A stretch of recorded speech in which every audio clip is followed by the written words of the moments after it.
I'm Dr. Stuart McLennan. I'm an Associate Professor of Law. And I'm Rebecca Gladwin-Geoghegan. I'm an Associate Head of School. And we're going to be reacting to portrayals of the law in film and television. So this is from Extremely Wicked. Yes, the sentencing scene of Ted Bundy.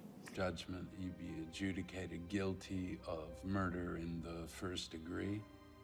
This concept of first degree, second degree and third degree murder is something lots of students come to law school in the UK with a perception that that's how murder is determined, and we don't have that in the UK. We have one offence of murder, we have an offence of manslaughter. There's no first, second and third degree. Now you did something that always annoys me.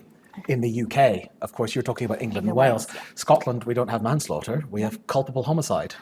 That the killings were indeed atrocious and cruel, in that they were extremely wicked, shockingly evil, vile, and that you shall be put to death by a current of electricity. The judge is the person that determines what sentence should be given to a defendant that's been found guilty by the jury. And if it's a particularly serious offence, they're going to have to justify the offence, the sentence that they're passing. I understand you have a statement you'd like to make, and you may do so now. I won't ask for mercy. Defendant statements of this nature don't really happen in sentencing hearings. You would normally have the judge who would be introducing the sentence. The prosecution would then give an outline of the offence that had been committed. So the prosecution would make representations around what had actually happened and any circumstances which may mean that the sentence should be more or less serious. Then the defence counsel, so the barrister that's representing the defendant, would make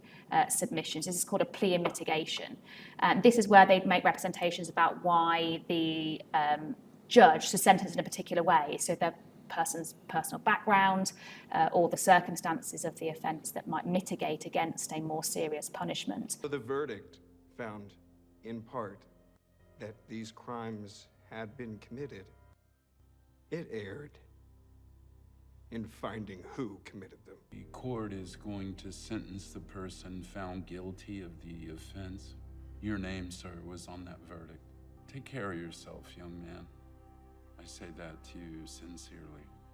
That's, again, a little bit hyperbolic, but I'm pretty sure that's entirely accurate. Yeah.